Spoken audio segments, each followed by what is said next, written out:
এক সময়ের কথা, এক বিশাল সমৃদ্ধশালী রাজ্য ছিল। এই রাজ্যটি পাহাড় আর নদীর মাঝে ছড়িয়ে ছিল, যেখানে চারপাশে বিস্তৃত সবুজ বনভূমি, নদী, ছোট জলপ্রপাত এবং ফলের বাগান। গ্রামের মানুষ সাধারণভাবে শান্তিপূর্ণ জীবনযাপন করত, কিন্তু রাজ্যের রাজধানী শহরে ছিল এক সম্পদশালী প্রাসাদ, যেখানে রাজার রাজত্বে সবকিছু চকচকে এবং দৃষ্টিনন্দন। রাজা মনসুর ছিলেন সেই রাজ্যের শাসক।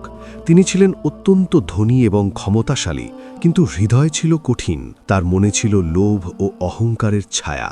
রাজ্যের জনগণ সুখে থাকুক বা না থাকুক, তার কাছে তার ধন, সম্মান আর ক্ষমতা সবচেয়ে গুরুত্বপূর্ণ।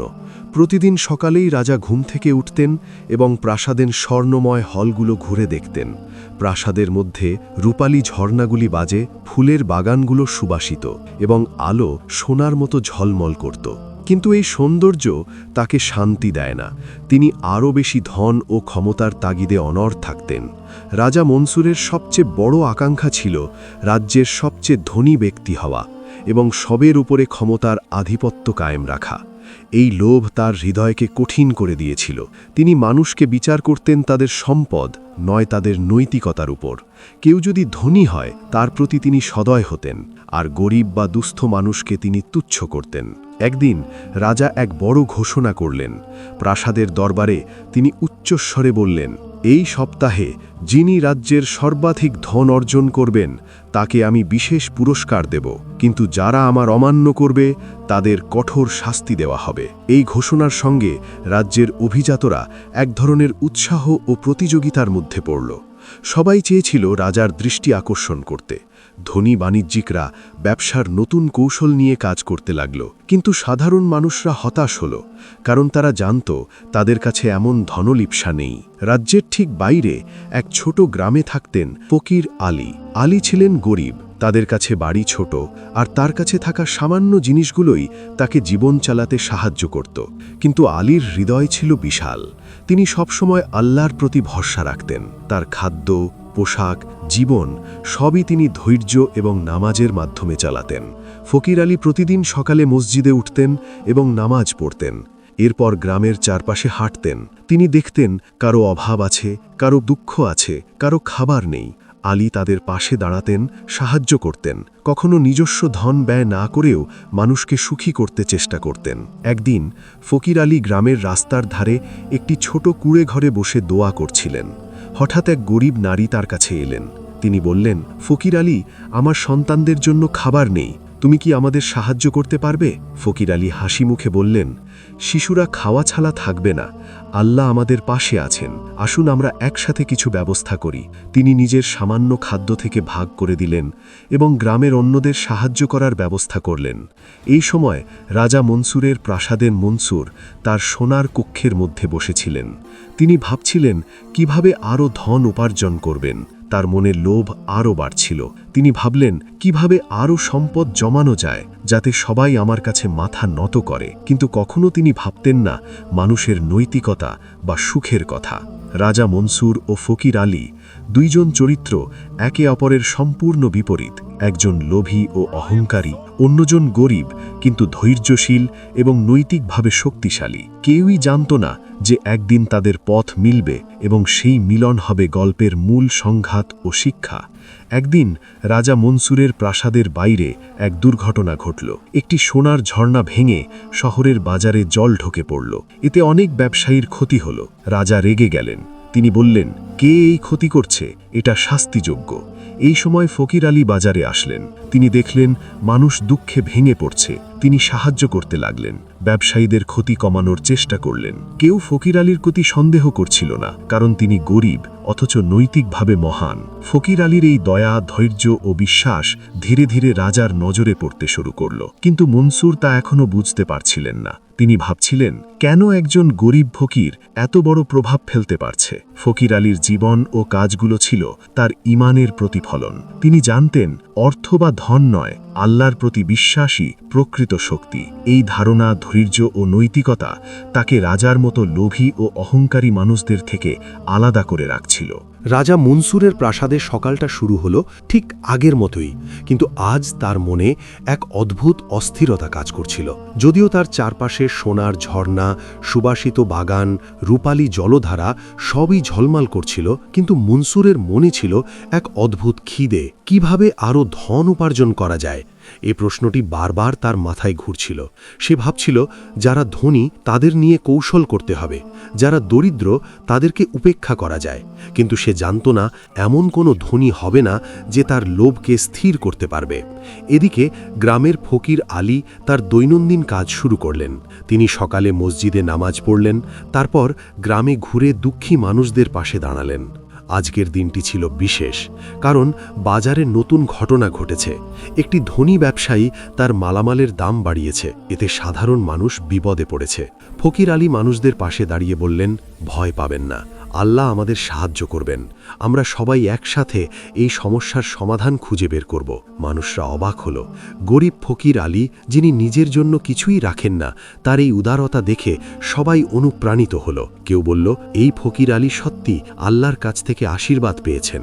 রাজা মনসুর যা কিছু দেখছিলেন তিনি তা মানতে পারলেন না। তিনি ভাবলেন, কিভাবে একজন গরিব মানুষ এত বড় প্রভাব ফেলতে পারে?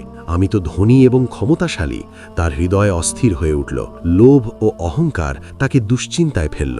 পরের কয়েকদিন রাজা মনসুরের লোভ আরও প্রকাশ পেল।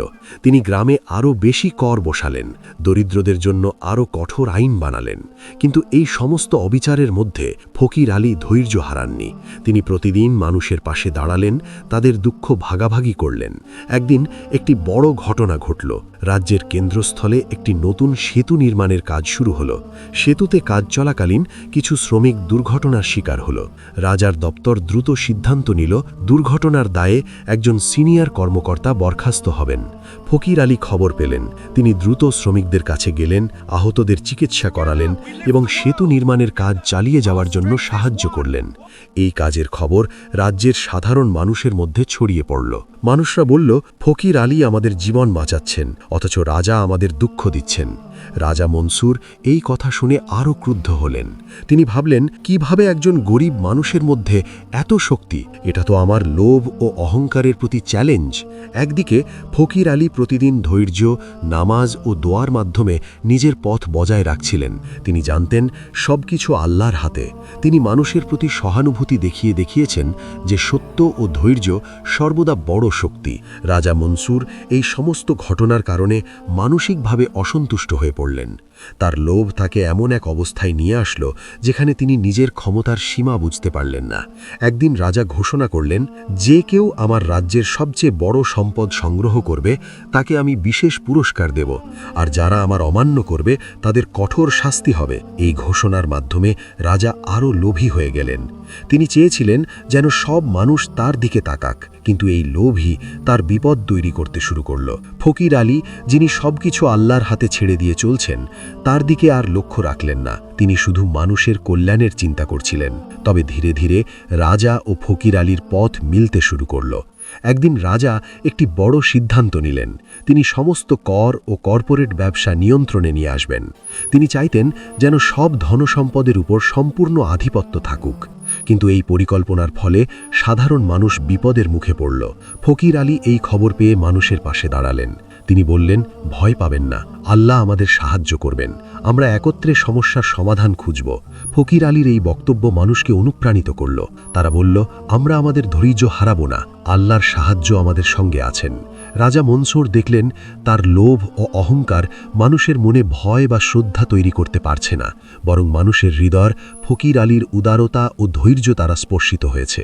রাজা মনসুর প্রতিদিন আরও লোভী ও অধীর হয়ে উঠছিলেন। তিনি প্রতিটি সুযোগে ধন উপার্জন এবং ক্ষমতা বাড়ানোর পথ খুঁজছিলেন, কিন্তু এই লোভ তার নিজের জন্য বিপদ তৈরি করতে শুরু করল। একদিন রাজ্যের সোনার গুদামে একটি বড় দস্যু দল আক্রমণ করল। তারা সমস্ত ধন ছিনিয়ে নিয়ে গেল এবং প্রাসাদের কিছু গুরুত্বপূর্ণ নথি ধ্বংস করে দিল।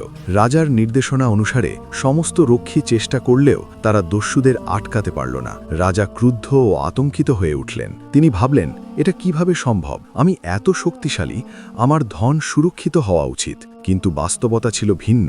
তার লোভ তাকে এত মাত্রায় অন্ধ করেছিল যে তিনি নিজের নিরাপত্তা ও সাধারণ মানুষের প্রয়োজন উপেক্ষা করেছিলেন। ফকির আলী খবর পেলেন। তিনি নিজে সরাসরি গিয়ে আহতদের সাহায্য করতে লাগলেন। গ্রামের মানুষদের সঙ্গে একত্রিত হয়ে তারা প্রাসাদের বাইরে গিয়ে দস্যুদের ছত্রভঙ্গ করলেন। যদিও ফকির আলীর কাছে ধন নেই, তবে তার ধৈর্য, বুদ্ধি এবং মানুষের প্রতি সহানুভূতি ছিল তার সবচেয়ে বড় শক্তি। এই সাহস, ধৈর্য এবং মানবিকতার দৃষ্টান্ত রাজ্যের মানুষদের মধ্যে আলো জ্বালালো। তারা দেখতে পেল যে সত্যিকারের শক্তি ধন নয়, বরং নৈতিকতা, ধৈর্য ও আল্লাহর প্রতি বিশ্বাস। রাজা মনসুর ক্রুদ্ধ হলেও ধৈর্য হারালেন না। তিনি আরও কঠোর পদক্ষেপ নিলেন। তিনি ঘোষণা করলেন, যারা এই দস্যুদের সাহায্য করবে তাদের কঠোর শাস্তি হবে। কেউই আমার রাজ্যের নিয়ম ভাঙতে পারবে না। কিন্তু ফকির আলী মানুষদের শেখালেন, ভয় পাবেন না, আল্লাহ আমাদের সাহায্য করবেন। আমরা ন্যায় ও সত্যের পথে থাকব। এই ঘটনা একটি বড় পরীক্ষার মুহূর্ত হয়ে দাঁড়ালো। রাজার লোভ তাকে অন্ধ করেছে এবং ফকির আলীর ধৈর্য ও বিশ্বাস মানুষের হৃদয়ে আলোর দিয়তনা ছড়াচ্ছিল। পরের কয়েকদিন রাজ্যে আরও সংকট তৈরি হলো। রাজার লোভের কারণে বেশ কয়েকটি গ্রামের ফসল নষ্ট হল। মানুষ ক্ষুধার্ত হয়ে পড়ল। ফকির আলী প্রতিদিন সেই গ্রামের মানুষদের পাশে দাঁড়ালেন। তিনি তাদের খাওয়ালেন, শিক্ষা দিলেন এবং ধৈর্য ধরে আল্লাহর সাহায্য কামনা করলেন। একদিন ফকির আলী রাজার প্রাসাদের সামনে এলেন। তিনি সরল ও বিনয়ী কণ্ঠে বললেন, মহামান্য রাজা, আপনার লোভ আপনার এবং আপনার প্রজাদের ক্ষতি করছে। আপনার ধন কোনো মানুষের শান্তি দিতে পারবে না যদি ন্যায় ও সত্য থেকে বিচ্যুত থাকেন। রাজা মনসুর প্রথমবারের মতো হেয়ানুভূতির সাথে কথা শুনলেন। তিনি ভাবলেন, এক গরিব ফকির কি সত্যিই এত সাহসী হতে পারে?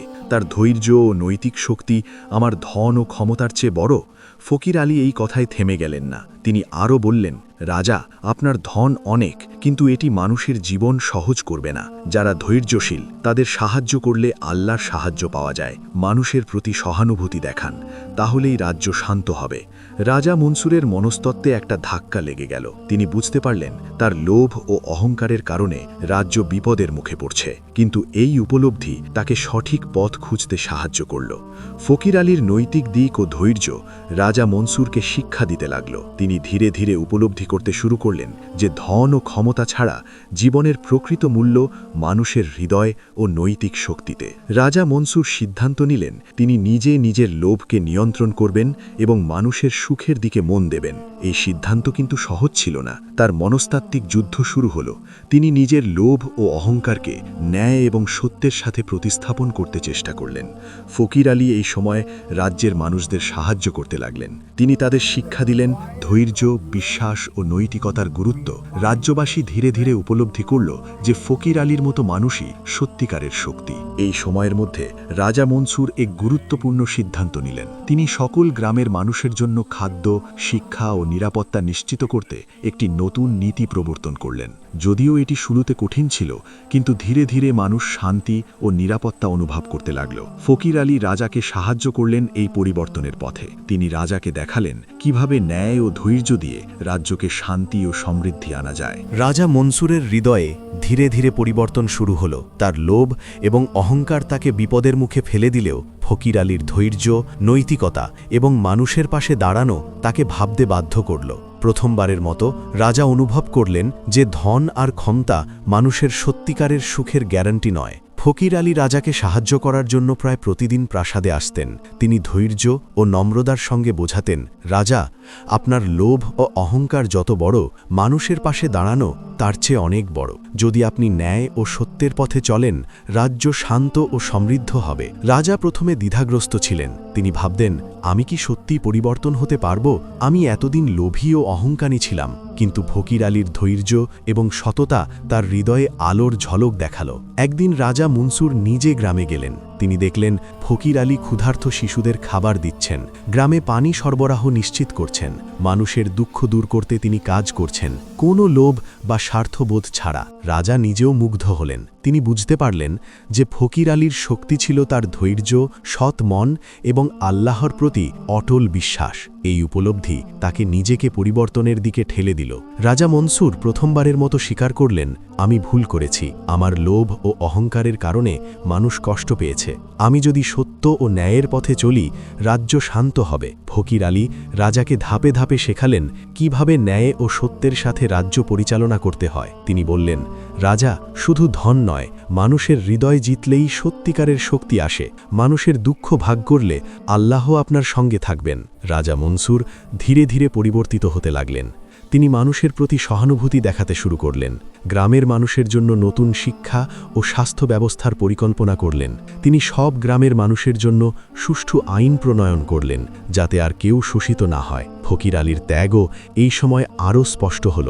তিনি নিজে অনেক কম খাবার ও সামান্য পোশাক থাকলেও সব সময় মানুষদের পাশে দাঁড়ালেন। তিনি রাজাকে দেখালেন কিভাবে নৈতিকতা এবং বিশ্বাস দিয়ে রাজ্য পরিচালনা করা যায়। একদিন রাজা নিজেই ফকির আলীর পাশে দাঁড়ালেন এবং বললেন, ফকির আলী, তোমার ধৈর্য, সততা এবং মানুষের প্রতি সহানুভূতি আমাকে অনেক কিছু শিখিয়েছে। আমি চাই আমরা একসাথে এই রাজ্যকে সত্যি শান্ত এবং সমৃদ্ধ করি। ফকির আলী হেসে বললেন, রাজা, আল্লাহ যদি সাহায্য করেন আমরা সবাই মিলে রাজ্যকে ভালো করতে পারব। গুরুত্বপূর্ণ হল সত্য ও ন্যায়ের পথে থাকা। এই পরিবর্তনের মাধ্যমে রাজ্যের মানুষের জীবনেও ধীরে ধীরে শান্তি ফিরতে শুরু করল।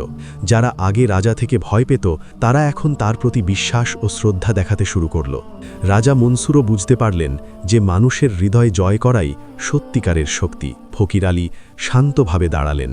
তিনি জানতেন যে কোনো বিপদ বা পরীক্ষা আসুক না কেন, ধৈর্য এবং বিশ্বাসের মাধ্যমে তা অতিক্রম করা সম্ভব। লোভ মানুষকে অন্ধ করে আর বিশ্বাস মানুষকে আলোকিত করে। এই গল্প ছিল তারই প্রমাণ। রাজা মনসুর আর ফকির আলীর জীবন থেকে নেওয়া এক শিক্ষা। আরও এমন ইসলামিক অনুপ্রেরণামূলক গল্পের জন্য সাথে থাকুন সিদ্রা ইসলামিক স্টোরিজের সাথে।